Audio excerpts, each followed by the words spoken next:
Out of the lab without my lab coat, but I have my wonderful next guest here, Andrea Matuz. Hi, Andrea. Hello.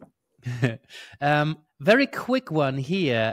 I'm super excited that we get to see you work. And I say work rather than coach because it's going to be a bit of a hybrid of coaching and mentoring. And this is just to give people a little bit of a taste for you and a little bit of a taste for what might happen in the lab on the first Tuesday of October 2024. So well, can you give us a little bit of a sense for you and what you think could happen? Yes, thank you, Yannick. It's always a pleasure to work with you because we have the same love for coaching and supervision. I think that finding a niche is a topic that many coaches seem to struggle with. And hopefully through this session that we're going to have, I'm going to help coaches realize that it's not that difficult, and very often the answer is in front of you in terms of niching, if you have to niche, if you choose to niche, rather than do things because the marketing experts out there say, I have to have a niche.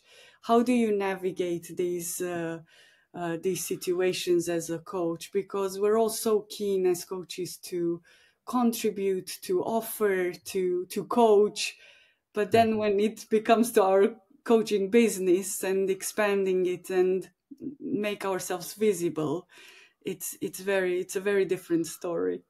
It's more challenging very often. And it is possibly definitely one of the top most asked questions of coaches, especially when they're starting out. But in my experience, also coaches that have been coaching for years, maybe now that there's so many coaches in the industry or in the field, they might find themselves in a position where they realize they have to niche because, it's now important to stand out in some meaningful way. And there's a lot of fear around, well, if I choose a niche, then I'm saying no to so many clients that I could be working with. There's a lot of substantiated fears and a lot of fears that don't actually hold if we start questioning that. And I think there's a lot of potential for education, for some sort of mentoring, but also there's a lot of potential for asking questions because in my experience, there isn't really one good way forward, one blueprint around niching and marketing. And I think that sort of hybrid possibly works better than one or the other. So I'm curious to see how you integrate the two. 100% authenticity. I think it's such a big part, or it should be part of marketing, of choosing a niche, of building the business, because you'll be in this business for such a long time, most of your day, right? 80% of the day apparently we spend in our business or thinking about the business, then you better enjoy that time. And if it comes from the heart and it's not forced, then it's a whole different way of spending that time. And I agree with you what you said in terms of a combination of coaching and mentoring. That's what I use in my approach.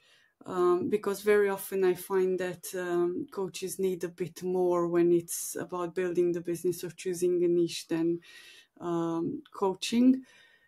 So sometimes I do integrate coaching and other forms of intervention.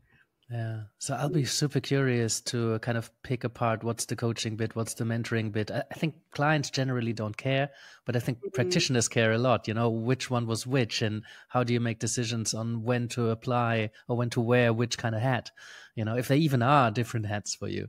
So I'll certainly don't answer that now because I think it's so much better to see 45 minutes of someone working and then kind of go back to certain moments and think like, oh, what was that like? And what else could you have done? I'm really looking forward to it. I can't wait. I love being around coaches and yes. Well, we certainly have that in common. So come plenty. Everybody's invited. Even if you're not a coach, I think niching is a relevant thing that you might pick up a few nuggets on, or you might just want to check what it might be like to get coached on a thing like that, because coaches are not the only ones who need a niche or thinking about it. So come plenty. Looking forward to it. Andrea, thank you so much.